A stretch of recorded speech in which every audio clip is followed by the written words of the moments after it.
just wanted to film a little no-buy check-in number 3.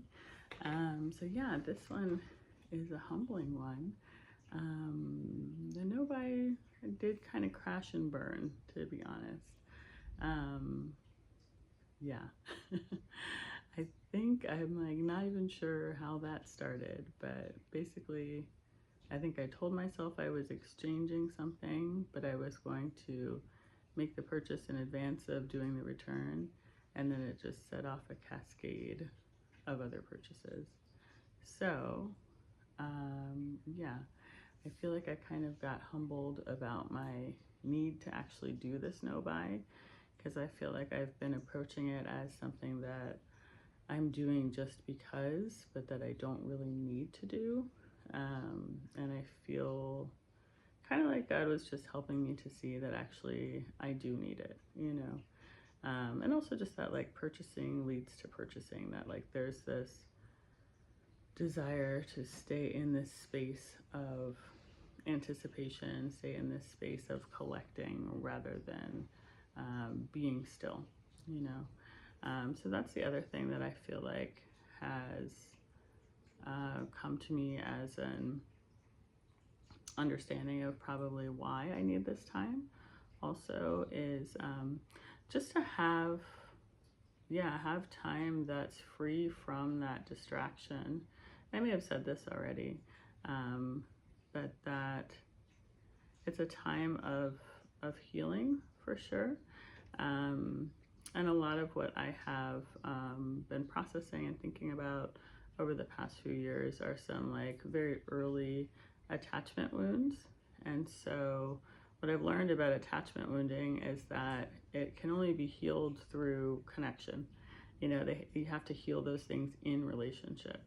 And so I think for me, what I'm starting to really understand is that shopping, buying things, thinking about buying things, thinking about exchanging and returning them, and all of that activity, all of that sort of like, you know, dust devil, all of that little like whirlwind is can be like a really powerful sort of like numbing agent distraction from connection, which can be really scary for me because of those early childhood wounds. Which it's crazy to me that a wound like that just stays wounded, you know, like years, 40 years later, you know. So I think that must be something that God does so that we will eventually heal it, you know, we will eventually let him into that space. But yeah, that's another thing that I've really been meditating on over these past few years, is how much of a role free will really plays in our relationship with God. That God will only take us to the places that we allow him to take us.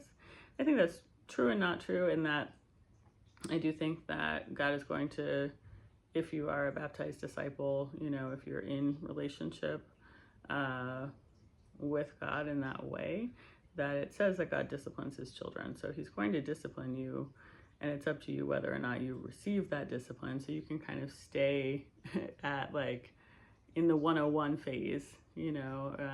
Ezekiel 47, it talks about the river of life, and it can be ankle deep, knee deep, waist deep, or all the way in to the river.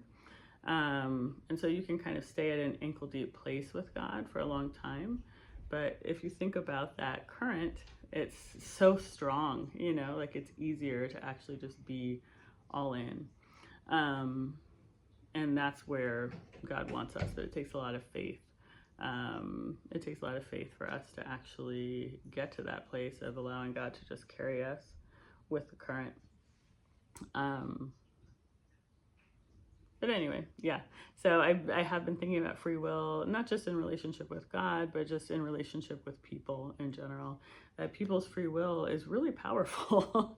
You know, you can only go as far with someone as they will allow you to go, as they want to go with you. And I think that a lot of times we don't know that, or we don't know that we can say no. We have the free will to say no to going along with other people's programs, you know. but equally, people have the freedom to say no to us or to others, even if it's in their best interest. And that's been something that I have been just grappling with over the past few years, like how powerful it is and amazing it is that God does allow us to say no, and he respects our no. Like, even to having a relationship with him or to growing or doing something that would be good for us, he respects our no. So I think that that's something that we need to imitate as well, respect other people's no. Yeah, but anyway, so that's just kind of a ramble. So those are some of the thoughts that are coming up for me as I have fallen down in this no buy, which is embarrassing to admit publicly, but then have gotten back up and have definitely felt God's grace about it, as well as my need to recommit to the project.